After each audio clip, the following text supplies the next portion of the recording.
What's up guys? For today's video, ari naman kita subong sa The Quiet Place sa may bago. Diri naman kami na-assign for summer farm practicum. So let's go!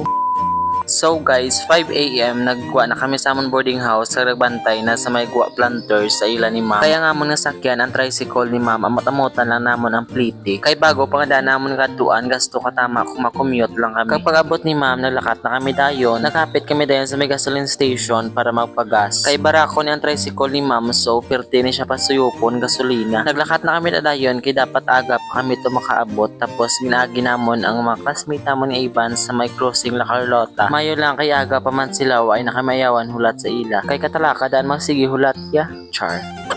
Kag sangari na kami di guys sa may barangay Dulaw, naghapit kami tanay kay mabakal kami sud ano namon pamahaw kag panyaga. Bali pulo kami kay bilog nga first year tapos may mga upod man kami nga third year. Kag ari na ta di guys sa may The Quiet Place. Syempre guys, dako ni siya nga farm, naglagbook kami tanay sa may security guard. Kung ari ka di sa may guardhouse, amon di dayon ang view ang imo makita ang talamnanan. Pagkatapos namon lagbook, nagdiretso na kami dayon sa may nursery. Samtang wala pa man ang mga in charge na mahaw kami danay kay medyo gutom kay kaway kami kapamahaw ginahalin. Pagkatapos namon pamahaw, naghatag na overview si sir about sa farm. Kag diri namon nabalaan guys, nga diri gali ginawa na facture ang DTX 500. Ang herbal na siya bala nga bulong ni Doc Ramel Oy. Kung kapamatik ang mo permi radyo, mabatian nyo na. Kag tunga na kami da guys nga pulo. Kami nga tatlo diri kami sa may nursery kag may lain man nga ga-guide sa amon. Sa iba namon nga classmate may lain man nga katudlo sa ila. Pagkatapos sa sir tudlo sa amon ang procedure kung paano magpatubo sang tanom, naglakat na kami dayon sa ilang vermi house. Amon ni gali guys ang ginapakaon sa mga vermi, ang madri cacao, tapos ang saging, pero ginaprocess pa na sa guys. Ginagaling pa siya para dasig makaon sang vermi. Ginapala na siya guys para iayagon na siya, para maka-harvest na ta sang vermicast. Kag insaktuhan man guys, kapag katunin namon ready to harvest na ang ilang mga vermi, ginayag-ayag na nada guys, hindi man gali hapos mag-ayag kung bago pa. Tapos amo na ni siya ang finished product ng vermicast. Gabaligya man di sila vermicast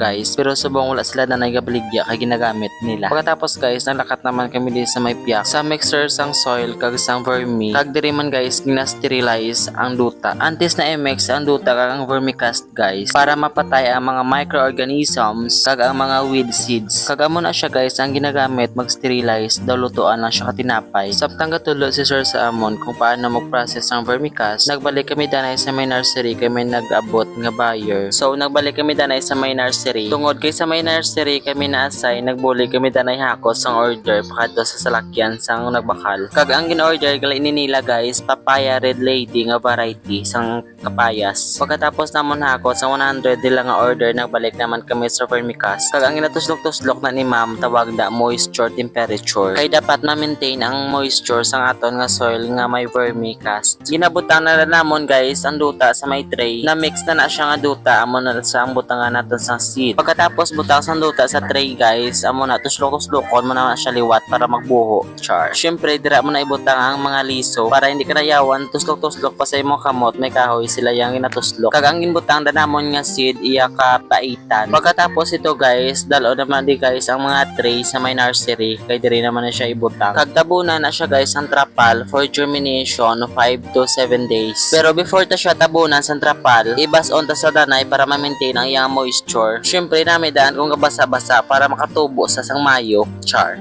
Pagkatapos tabunan mo na siya guys, after 7 days ma-observe growth ka naman. Tapos may hari man din sila guys, sweet basil. Medyo mahal ni siya kay 500 ang kilo sini. Isa ni siya gali sa mga ginalakot sa putay sa mga expensive nga mga restaurant. Sa may tupad nursery guys, ari man di ang ilang drip irrigation. Kag kung may amo ka na guys, hindi ka nayawan pamunyag pa sa imong ginpatubo nga mga seeds. Kay pagpandar mo may ka shower na dayon. Kag ang ila di nga seeds guys, kinabutang nila sa ref para ma-maintain ang good seeds quality nila. Abi ko gani ang mga bulong lang ginabutang sa ref, pati gali ang seeds.